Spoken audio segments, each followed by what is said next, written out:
এই সিঙ্গাপুরের driving licence international driving লাইসেন্সের নাকি বিশাল মূল্য।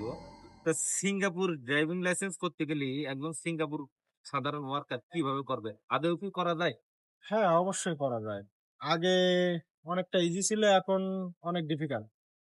এখন আমার জানার মতে ড্রাইভিং লাইসেন্স করতে গেলে এটা একটা লং টাইম হ্যাঁ, মিনিমাম ৬ বছর থেকে ৬ মাস থেকে ১ বছরের একটা কোর্স করা লাগে। কোর্স করা লাগে। হুম। এটা ক্লাস পাওয়া অনেক ডিফিকাল্ট। তারপরেও অনেক সিরিয়াল থাকে এই কারণে। তার এবং মানে এটা অনেক ব্যয়বহুল একটা কোর্স। আগে অল্প টাকায় হয়েছে, হুম, কিন্তু এখন সম্ভবত প্রায় $৪,০০০ উপরে লেগে। $৪,০০০, 4 লাখ টাকা। তো আমি এই ড্রাইভিং লাইসেন্স দিয়ে কি গাড়ি চালাতে পারবো? অবশ্যই। মানে সিঙ্গাপুর গাড়ি চালাতে পারবো? মালয়েশিয়ার ড্রাইভিং না লাইসেন্স না, তো সিঙ্গাপুরের কথা বলছি। সিঙ্গাপুর ড্রাইভিং লাইসেন্স দিয়ে সিঙ্গাপুর অবশ্যই চালাতে পারবে। গাড়ি কিনতে পারবো? না, গাড়ি কিনতে পারবে না। তাহলে মানে কি চালাইতে পারবো? তাহলে ভাড়া নিয়ে গাড়ি চালাতে পারবো? তাও হবে না। কোম্পানি অ্যাপয়েন্টমেন্ট যেটা দেবে, যে গাড়ি ওইটাই। ও কোম্পানি যদি আমার গাড়ি দেয় তাহলে সেটা চালাতে পারবো, হ্যাঁ, কিন্তু তাছাড়া গাড়ি কিনে আমি ব্যক্তিগত ভাবে চালাতে পারবো। ব্যক্তিগতভাবে কিনে চালানো যাবে না।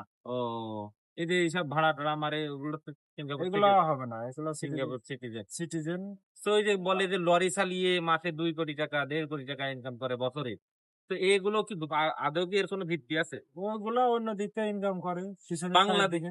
বাংলাদেশিরা কি এসে লিগাল ভাবে সব কাজ করতে পারে? না, লিগালে এত টাকা বেতন নাই। হয়তো সে অবৈধ ইনকাম আছে।